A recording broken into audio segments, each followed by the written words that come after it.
अस्सलाम वालेकुम, welcome back to my new vlog. उम्मीद करती हूँ आप लोग सब लोग खैरियत से होंगे और अल्लाह का शुक्र है जी मैं भी खैरियत से हूँ। और जी आपको शब मेराज मुबारक। आज 27वीं की रात थी और ये तहज्जुद का टाइम था। मेरा बेटा नमाज़ पढ़ रहा था। मैंने और मेरे बेटे ने रोज़ा रखना था, तो मैंने कहा चलें आज आपके साथ अपनी थोड़ी सी, मैं काफ़ी दिनों से मतलब रोज़े मैंने स्टार्ट किए हुए थे, बीच बीच में मैं रख रही थी। तो बस आज मेरे बेटे ने कहा कि मामा मैंने भी रखना है। मैंने कहा चलें कोई नहीं, छुट्टी चल रही है आजकल बच्चों के स्कूल में छुट्टियां हैं, तो आप भी रख लें बस। तो उसको मैंने थोड़ी देर पहले ही उठाया था, तो वो तहज्जुद की नमाज़ अदा कर रहा था और मैंने अपने लिए और अपने बेटे के लिए नाश्ता बनाया। हस्बैंड ने कहा कि मैंने नहीं रखना रोज़ा, तो ठीक है। ये तो एक हर बंदे की अपनी पर्सनल ऑप्शन होती है, तो मैंने कहा चलें जो रख सकता है वो रखें। तो बस यहाँ पे जी महद ने कहा कि मैंने अंडा और पराठा खाना है और साथ में मैंने उसको दूध गर्म करके दे दिया था। तो बस हम लोगों ने नाश्ता वगैरह किया। मैंने उसी दिन मतलब सहरी में ना सफाई वगैरह करके तो मैं फिर सो गई थी, क्योंकि पूरी रात मैं जागी थी। तो मेरा कोई प्लान नहीं था सुबह जल्दी उठने का। तो बस फिर उसके बाद ये था कि मैं तकरीबन 12 बजे मैं भी और मेरा बेटा भी उठे थे सो के। तो उसके बाद ये कि हस्बैंड ने ख़ुद ही नाश्ता कर लिया था बना के, तो उन्होंने हमें उठाया ही नहीं।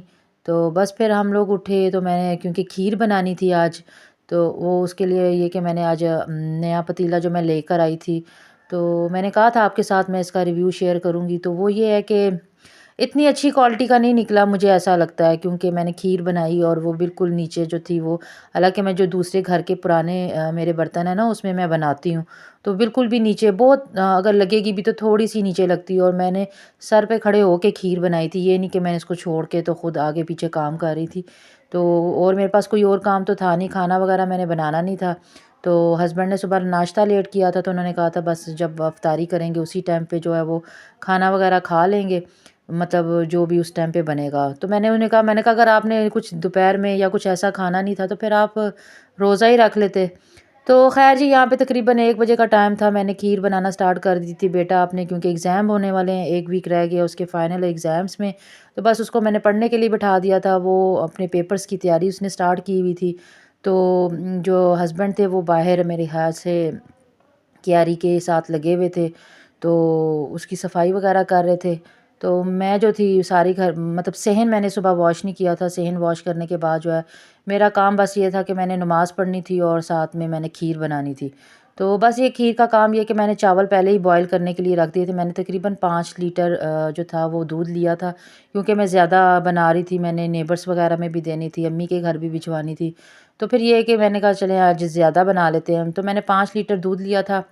तो उसके बाद मैंने तकरीबन हाफ़ केजी आप कह लें मैंने राइस लिए थे, उसको मैंने बॉईल करके उसको मैंने ना हल्का सा पीस लिया था ब्लेंडर में।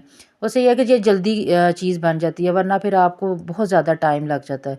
तो बस उसको ये है कि बिल्कुल फ़ाइन पेस्ट नहीं मैंने बनाया था, बिल्कुल बीच में दाना-दाना चावल का मौजूद था। तो जब तकरीबन 80% खीर पक गई थी, मैंने मतलब पकती रही, तो साथ मैंने फिर क्या किया था, ये जो है ना मेरी सीक्रेट खीर की रेसिपी है। कहीं पे भी आपको यूट्यूब में ये नहीं मिलेगी। ये मतलब वैसे तो सिंपल खीर तो हर ही कोई बनाता है, लेकिन मैं जो हूँ ना वो थोड़ा-सा चेंज करके बनाती हूँ। तो यहाँ पे मैंने सूजी ली थी, उसको ड्राई रोस्ट किया था तकरीबन 4 टू 5 मतलब 5 किलो दूध में ना मैंने तकरीबन 5 से 6 चम्मच सूजी लेके उसको ड्राई रोस्ट किया था। कलर चेंज हल्का सा कलर चेंज हुआ था, तो मैंने उसको खीर में डाल के अच्छे से मिक्स कर लिया था। कोई भी लम्स जो है वो नहीं होने चाहिए। अभी तक मैंने कोई चीनी, कोई इलायची पाउडर कुछ भी इसमें अभी शामिल नहीं किया था, क्योंकि ज़्यादा अगर पहले चीनी वगैरह डाल देना तो फिर ये होता है कि वो नीचे खीर लगना स्टार्ट हो जाती है। तो ख़ैर जी यहाँ पे फिर दोबारा मैंने पैन ले लिया और उसमें तकरीबन 5 टू 6 टेबल स्पून मैंने चीनी डाल के उसका कैरमल तैयार किया चीनी का। मतलब उसको मैंने ऐसे ही छोड़ दिया था, कोई पानी वगैरह नहीं कुछ डाला था। लो फ्लेम पे मैंने जब हल्की सी एक साइड से चीनी जो है वो कलर देना स्टार्ट हुई, तो मैंने फिर स्पून चलाया था। उससे पहले आपने इसमें कोई चम्मच वगैरह नहीं चलाना। और ज़्यादा इसको जैसे बस आपको लगे ना चीनी बिल्कुल पानी की तरह बन गई है, मतलब उसके भी मैंने फिर इसमें पानी डाल के थोड़ा थोड़ा पानी डालती गई, और साथ साथ जो है ना इसको ये बिल्कुल हार्ड सी हो जाएगी पत्थर की तरह। तो आपने इसकी टेंशन नहीं लेनी। ये जैसे जैसे हल्का हल्का पानी डालते जाएंगे ना तो ये सॉफ्ट होती जाती है, बिल्कुल मज़े का। इससे ये होता है कि यकीन करें खीर में ऐसा टेस्ट आता है जैसे आपने इसमें खोया डाला हुआ है। तो मैं तो खोया वगैरह कोई भी चीज़ ऐसी यूज़ नहीं करती, यही जो है ना वो इसका चीनी को कैरमलाइज़ करके ना, तो वो मैं इसमें डालती हूँ, तो इससे बहुत मज़े का जो है ना, ऐसे लगता है कि आपने जो है ना जो पेशावरी खीर तो अगर जिसने खाई हुई है उसको बिल्कुल ऐसा ही टेस्ट जो है ना इसमें जो है वो आता है। तो बस ये मैं थोड़ा-थोड़ा सा पानी डाल के ना, तो इसको मैं बिल्कुल मेल्ट करके, तो मैंने फ़ौरन ही जो था वो खीर में डाल दिया था। इस वक़्त अगर मैंने अभी दूसरी तरह से चीनी वग़ैरह नहीं डाली थी, बिल्कुल लास्ट में ना मैं इसमें जो है ना वो चीनी डालती हूँ। जब आपको लगता है कि चावल और जो दूध है वो बिल्कुल एक जैसे जो है ना वो पक गए हैं, थोड़ी-सी गाढ़े हो, मतलब खीर जो है ना वो गाढ़ी होना स्टार्ट हो गई है। तो यहाँ पे तकरीबन मेरी 90% खीर रेडी हो गई थी। इस टाइम पे मैंने इलायचियों को पीस के, इलायचियों के जो बीज थे उनको पीस के मैंने इसके बीच पाउडर डाल दिया था। और इसको फिर मैंने थोड़ा-सा साथ-साथ में, हालाँकि मैंने आपको बताया ना मैं सर पे खड़े होके खीर पकाई है, उसके बावजूद जो था ना मेरा पतीले के नीचे जो है वो खीर लग गई थी। मतलब इसकी मतलब मैंने इतना महँगा पतीला भी लिया लेकिन इसकी क्वालिटी मुझे इतनी अच्छी नहीं लगी। ख़ैर जी, यहाँ पे तकरीबन मैंने हाफ़ केजी से थोड़ी-सी ऊपर जो थी वो मेरी टोटल जो थी ना वो चीनी लगी थी।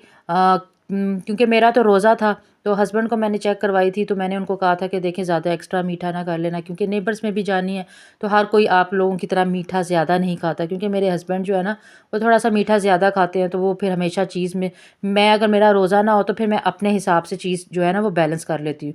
लेकिन आज क्योंकि मैं डिपेंड कर रही थी अपने हस्बैंड के ऊपर, उनको मैं बार-बार चेक करवा रही थी, तो उनको मैं बार-बार कह रही थी प्लीज़ इसमें जो है ना मीठा तेज़ मत करवा दीजिएगा। तो ये कि मैंने इस यहाँ पे जो है तकरीबन 3 कप डाले थे चीनी के। तो तकरीबन हाफ़ केजी मैंने डाल दी, उसके बाद थोड़ी-सी ऊपर उन्होंने और डलवाई थी। तो यहाँ पे मैंने वो जो भी नट्स वग़ैरह थे वो मैंने डाल दी, थोड़ा-सा केवड़ा एसेंस डाल दिया था। इससे ये कि खीर में बड़ी अच्छी-सी खुशबू आ जाती है। मैंने खीर को ज़्यादा थिक नहीं किया था, क्योंकि वो ज़्यादा भी थिक हो जाए, क्योंकि बाद में भी ठंडी होके, क्योंकि सर्दी है और ज़्यादा थिक हो जाती है, तो आपको ऐसा लगेगा ये बिल्कुल ये जी रनी सी बनी है, ऐसा कुछ भी नहीं है। बाद में अच्छी ख़ासी जो थी वो हार्ड हो गई थी। लेकिन गरम-गरम यकीन करें बड़ा दिल कर रहा था लेकिन रोज़ा था तो नहीं खा सके। तो बस फिर साथ-साथ मैं बेटे को पढ़ा रही थी, उसके टेस्ट भी चल रहे थे। साथ-साथ में मैं खीर बना रही थी, तो बस यही काम मेरे थे।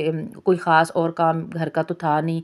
तो जैसे ही खीर बना के मैं फ्री हुई, तो ये कि मैंने फिर ये इनको बाउल्स में निकाल दिया। अम्मी के लिए मैंने दूसरे बाउल में निकाला, क्योंकि ज़ाहिर-सी बात है दूर जाएँ तो फिर उसको मैंने जो दूसरा डब्बा होता है ना उसमें डाल के उनको भिजवाई थी।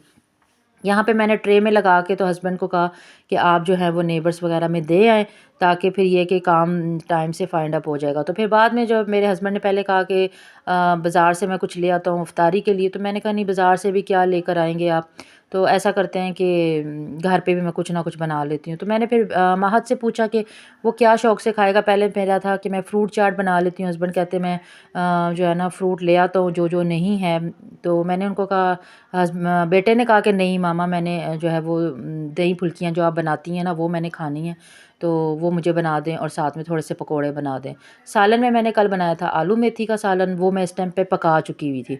तो क्योंकि मैं सारे काम जल्दी-जल्दी जो है ना वो कर रही थी इस टाइम पे, तो यहाँ पे मैंने बेसन लिया था 5 टू 6 टेबलस्पून, क्योंकि मैं थोड़ी-सी बना रही थी, ज़्यादा नहीं बना रही थी। तो इसमें मैंने लिया था नमक, लाल मिर्च, सूखा धनिया और दादर मिर्च और ज़ीरा। बस मैंने ये 4-5 इंग्रीडिएंट्स डाल दिए थे, और इसको मैंने जो था ना एक मैं ये मेरे पास ब्रेड के जो आते हैं ना, जिसके बीच ब्रेड आती है, जो बेकरी की ब्रेड आती है, तो उसकी ये जो रैपर्स होते हैं, जो कवर्स होते हैं ना, मैं इसके वो फेंकती नहीं हूँ। इससे ये मेरे बहुत जगह आगे यूज़ हो जाते हैं। जैसे मैं केक बनाती हूँ उसके ऊपर उसको कवर करने के लिए यूज़ कर लेती हूँ, और बहुत से पर्पज़ के लिए मैं यूज़ कर लेती हूँ। तो ये है कि आपके पास भी कोई इस तरह की चीज़ आए ना, तो उसको डिस्कार्ड ना किया करें, उसको साफ़ करके तो उसको रख लिया करें। तो बस फिर मैंने उसके बीच डाल के अपने हिसाब से जितना भी मैंने उसको बारीक बनानी है या थोड़ी-सी मोटी बनानी है, तो क्योंकि हस्बैंड कह रहे थे ज़्यादा बारीक भी ना कर दीजिएगा, वो फिर ये कि दही में मिक्स करते हुए बिल्कुल ही टूट जाती हैं, घुल जाती हैं। तो इसको आपने ना बीट बहुत अच्छे से करना, थोड़ा-सा हार्ड रखनी है, मतलब रनी नहीं होनी चाहिए, थोड़ा-सा बैटर हार्ड होना चाहिए। तो उससे ये होता है कि बिल्कुल ऐसा लगता है कि बाज़ार जैसी, आपके सामने देखें ऐसे ही लग रहा है कि बाज़ार की बूंदी जो है वो तैयार हो रही है। तो ये है कि फिर आप हाथों से हल्का-हल्का प्रेस करें, ना तो ज़्यादा बर्तन गंदे होते हैं, और बहुत नीटली, और ये बड़ी जल्दी जो है ना ये भलियाँ जो कहते हैं वो तैयार हो जाती हैं। ख़ैर ये करने के बाद फिर ये था कि मैंने साथ में, क्योंकि उसी टाइम मुझे पता चला था, तो चने निकाले मैंने, फ्रीज़ किए हुए थे, तो उनको निकाल के डीफ्रॉस्ट किया। वो इतनी जल्दी हो ही नहीं रहे थे, जब खाने की बारी आए, तकरीबन ये 5 बज चुके हुए थे। तो आधा घंटा ही रह गया था इफ्तारी में, तो मैंने कहा कि जल्दी-जल्दी मैं बना लेती हूँ, क्योंकि पहले तो कोई ऐसा प्लान था ही नहीं। तो बस ये चने यहाँ पे आपको नज़र आ रहे होंगे, तो मैंने उसको कोशिश किया गर्म पानी में डाल के, तो थोड़ा-सा उसको किया और ये बूंदी निकालने के बाद उसको मैंने पानी में डाल के फ़ौरन ही पानी निकाल दिया था, क्योंकि ये वैसे ही घर की बनी हुई होती हैं, सॉफ्ट होती हैं। इसको ज़्यादा देर आपने पानी में भिगो के नहीं रखना, वरना ये टूट जाएँगी। तो जितनी अच्छी आपने उसका इसका बैटर को बीट किया होगा ना, ये भलियाँ उतनी ही ज़्यादा मज़े की और सॉफ्ट बनेगी। बाकी मैंने दही के बीच चाट मसाला, थोड़ी-सी चीनी और जो है वो काली मिर्च डाल के उसको मैंने ब्लेंडर में जल्दी से जो है वो कर लिया। मैंने कहा जल्दी-जल्दी जो है वो ब्लेंडर में हो जाएगी। ऊपर से मैंने मीठी चटनी डाल दी। बीच में आपको पता ही है चने डलते हैं, आलू मैंने बॉयल करके छोटे-छोटे पीस करके वो डाल दिए थे। और बाकी हरी मिर्ची, टमाटर, धनिया मैंने ऊपर डाल दिया था।